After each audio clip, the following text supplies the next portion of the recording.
tarde, meus irmãos, minhas irmãs.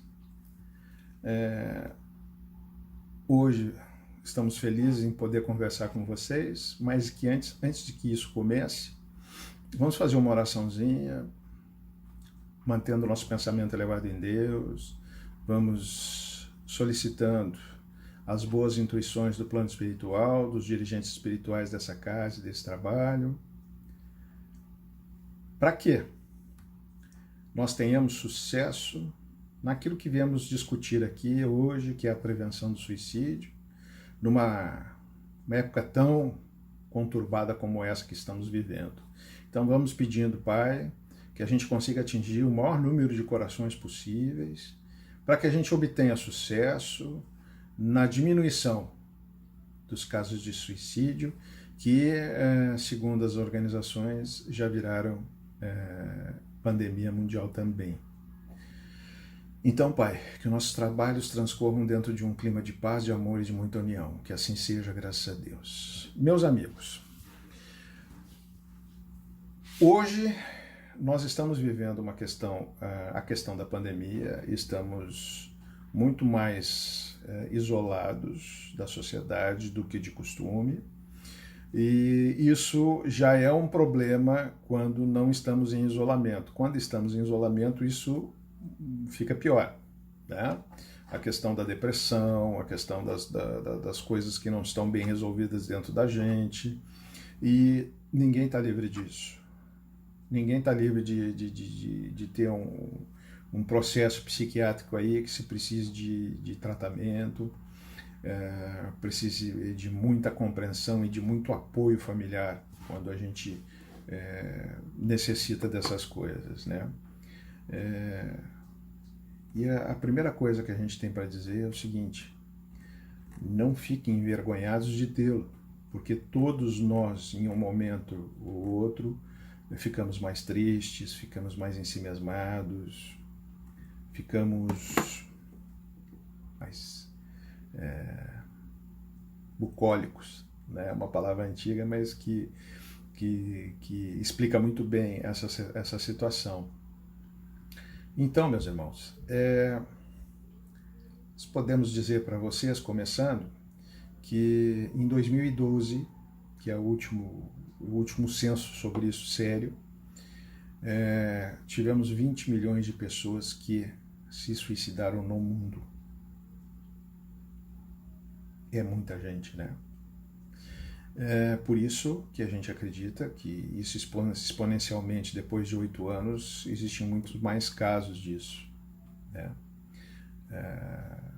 Tem muita gente trabalhando na questão da prevenção do suicídio e nós podemos fazer isso de uma maneira que está ao nosso alcance.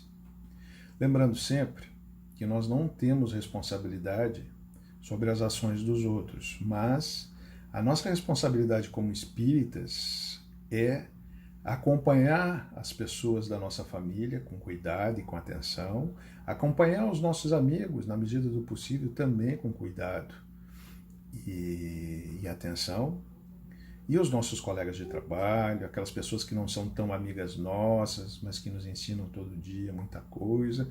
A gente tem essa obrigação moral como espíritas de estar atento a esses processos.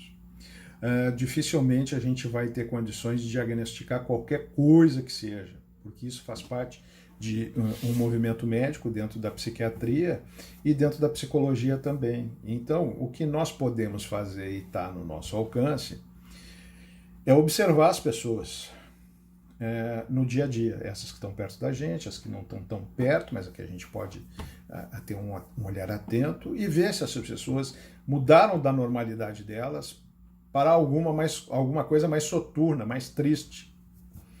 E isso a gente pode fazer, né? Olhar no olho de uma pessoa e de repente identificar que essa pessoa está triste, não está conseguindo. Triste todos nós ficamos, mas o problema é persistir na tristeza e persistir naquela ideação de que eu não consigo achar solução para os meus problemas. Esse é um grande problema. Não achar solução para os problemas, né? Perdoando a redundância, mas é isso aí mesmo.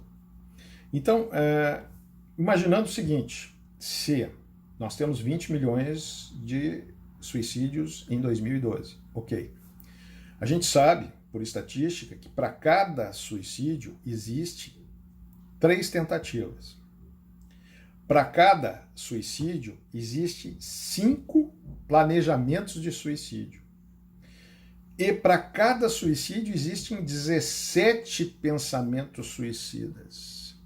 Então vocês podem ver o alcance do suicídio no mundo, né? Contando com aquelas estatísticas de 2012, que a gente acha que é muito mais hoje, e aquelas subnotificações que as famílias ficam envergonhadas por questões culturais, por questões religiosas, enfim, e acabam não comunicando os fatos como deveriam ser comunicados, até para que as pessoas que trabalham com saúde tivessem o alcance desse problema, né? Mas por diversos fatores isso acaba, as entidades que trabalham com isso acham que a subnotificação atinge por volta de 30%. Então esse número seria 30% maior, né? Não vale aqui a gente ficar discutindo por que as pessoas não notificam como deveriam notificar. Porque existem alguns condicionamentos a respeito desse específico problema que as pessoas querem botar para baixo do tapete. Como, por exemplo, achar que ninguém fica doente, ninguém tem uma doença mental. Todos nós estamos predispostos a tê-la, e aí o psiquiatra e o psicólogo é que vai dizer que tamanho qual é o tamanho disso, quanto tempo eu vou ter que me tratar, mas a boa notícia é que qualquer distúrbio psiquiátrico tem tratamento, e tem acompanhamento, e tem auxílio. E se a gente conseguir fazer isso, conseguir identificar os nossos dentro de casa, em momentos que a gente sabe que hoje, por exemplo, hoje nós temos muito problema das pessoas, como eu já tinha dito, dentro de casa, convivendo com famílias. Isso pode ser bom, porque as pessoas ficam mais atentas umas às outras, mas também pode ter aquele viés de que as pessoas não estavam convivendo mais tão perto, mesmo dentro das famílias. E agora existem alguns problemas que estão advindo disso também, que nós temos que perpassar isso. Nós temos que nos lembrar que família é compulsória, a gente escolheu vir aqui, né? E a gente veio naquele berço familiar, como dizia Chico Xavier, ninguém erra de porta. Nós temos que resolver os nossos problemas ali da melhor maneira possível. E se daí precisar de um auxílio psiquiátrico ou de um psicólogo, não tenhamos vergonha de fazer isso. Às vezes a diferença entre um suicídio ou uma pessoa ter sucesso com o tratamento e seguir em frente. Uma vida saudável. Esse é o recado. O recado é que todos nós podemos ter e todos nós temos condições de combater essas doenças e melhorar delas. E por vezes, pela maioria das vezes, obter alta. Mas só depois de obter alta de um psiquiatra e de um psicólogo eu vou estar livre de estar no grupo de risco do suicídio, né? Existem alguns mitos a respeito do suicídio que a gente tem que começar a combater, né? Coisas que são falsas dentro disso, né? Dentro desse, por exemplo, que isso seria um livre-arbítrio das pessoas. 98% dos casos de suicídio envolvem uma doença mental, seja do que espectro for. E na maioria delas, as pessoas não tinham condições de entender aquilo que estavam fazendo. Fizeram por um impulso. Não porque se parassem de ter essa doença, o fariam. Não. Então, a gente começa a parar de pensar que isso é livre-arbítrio. Não é, não. A maioria dos casos, então, envolve essa questão da doença mental, né? E o pensamento, outra frase, que o pensamento suicida dura uma vida inteira. Não, uma vez tu curado, uma vez você que obteve alta de um psiquiatra ou de um psicólogo, pode seguir em frente, está resolvido o problema. Pode no futuro ter outros episódios disso? Sim, pode. Todos nós podemos. É isso que as pessoas têm que entender. Ninguém está livre disso. Isso não é fraqueza. Isso não envolve nem coragem, nem covardia. Isso envolve uma doença mental. E aí o aspecto das doenças mentais são enormes. E se colocar dentro dessas doenças mentais, em que 98% dos casos existe, a gente colocar as situações esporádicas que a gente vive, por exemplo, pandemia, agora que a gente está dentro desse turbilhão, desemprego, desalento, falta de cuidado da família. E aí a gente vai juntando a um monte de coisa que isso potencializa e nos coloca num grupo de risco, né?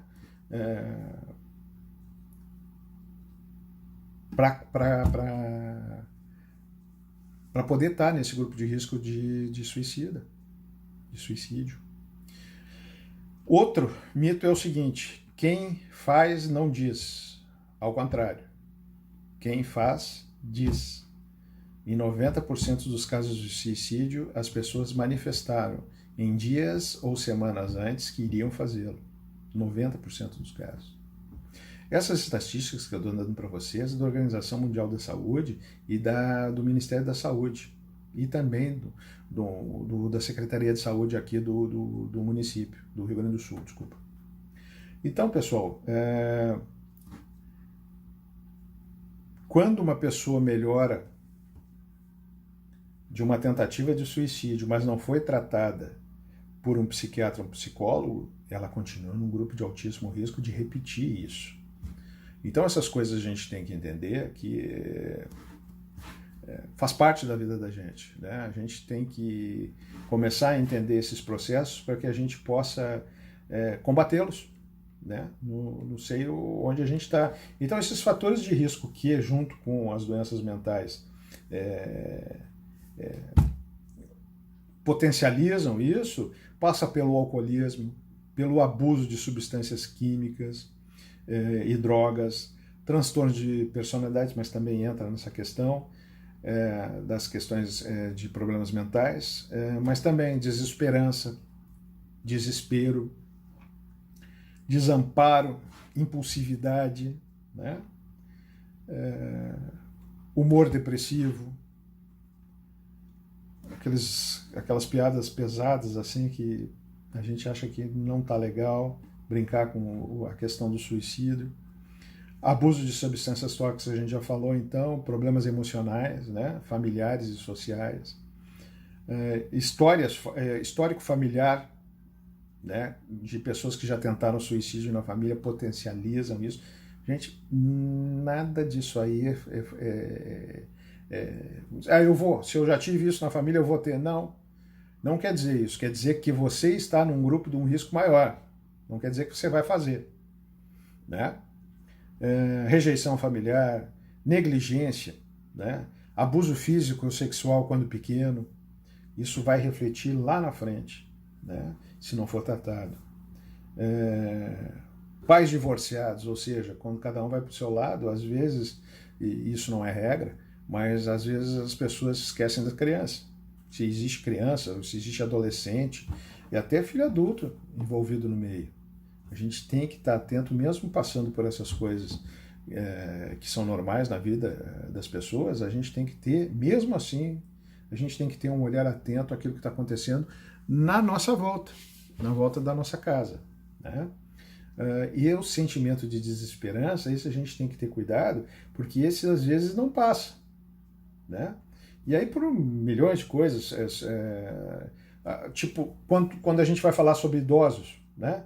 A solidão, pô, o cara tá perdendo todo mundo da família, os filhos não querem saber, colocam dentro de um asilo e não vão visitar, né? Então essa solidão envolvendo também enfermidades dolorosas, degenerativas, aumenta muito a possibilidade de uma tentativa de suicídio, né?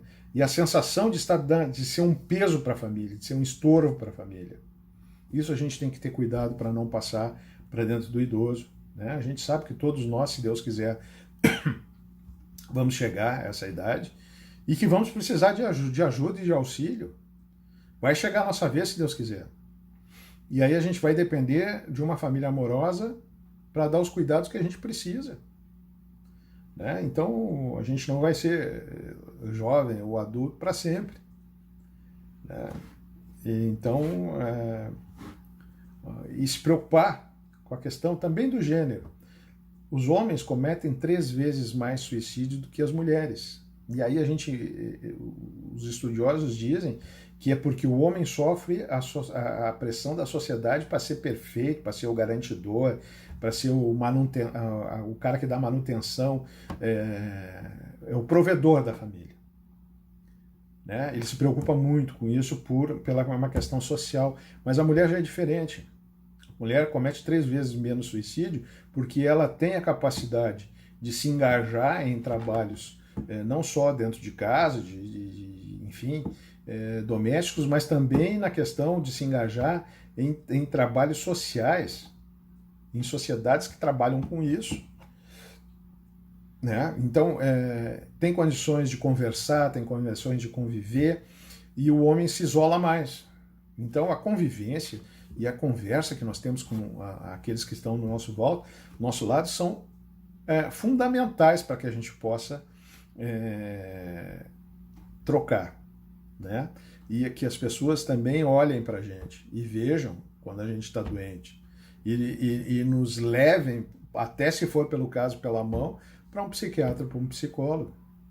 Porque se existe alguma coisa que a gente entendeu dentro desse processo, nós não temos condições de diagnosticar ninguém, não somos médicos nem psicólogos, só quem tem condições de fazer isso são eles.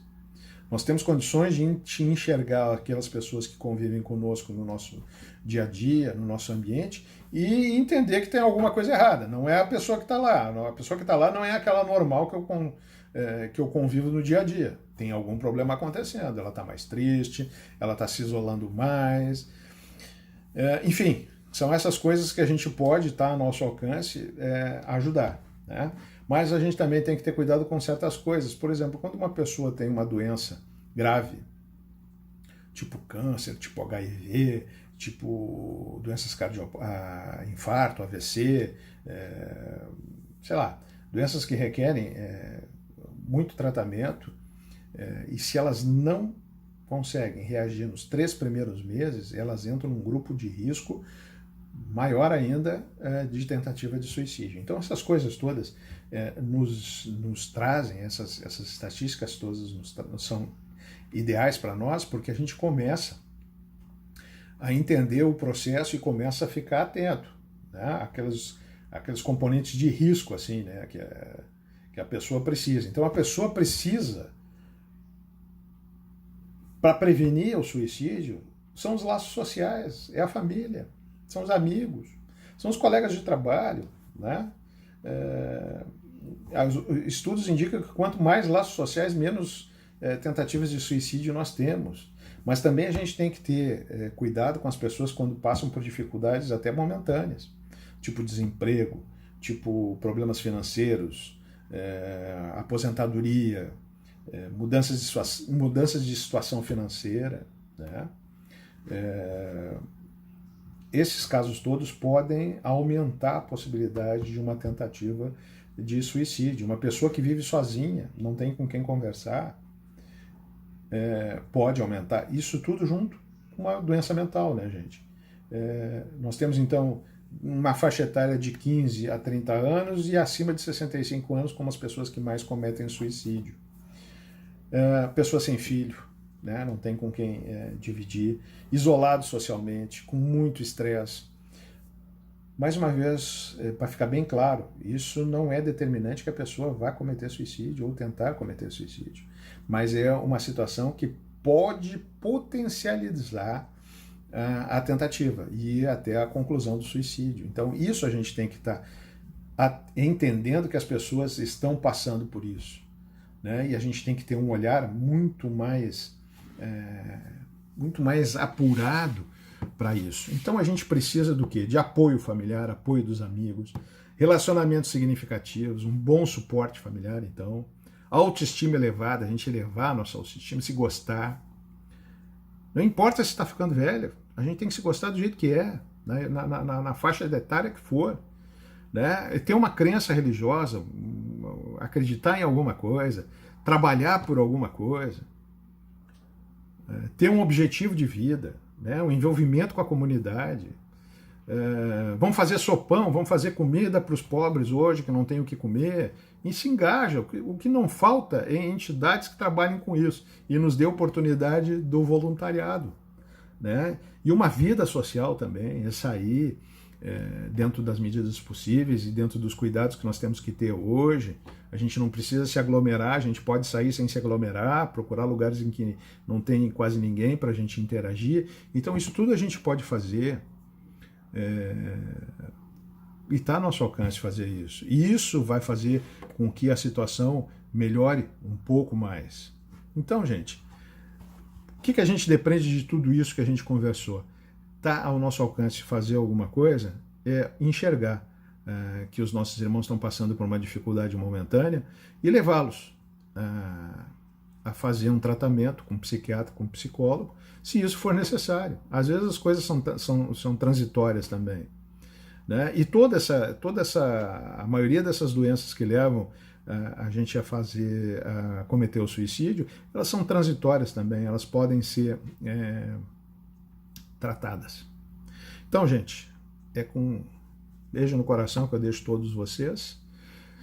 E fazendo uma oraçãozinha, né? Pedindo que Deus ilumine a todas as pessoas que estão passando por dificuldades, que enxerguem a luz e procurem o caminho dessa luz, o caminho de Jesus, o caminho de Deus, e pensem na ciência como um dos tripés do espiritismo, né?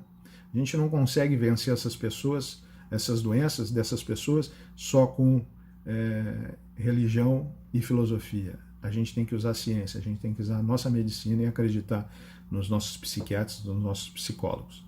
Que assim seja, graças a Deus.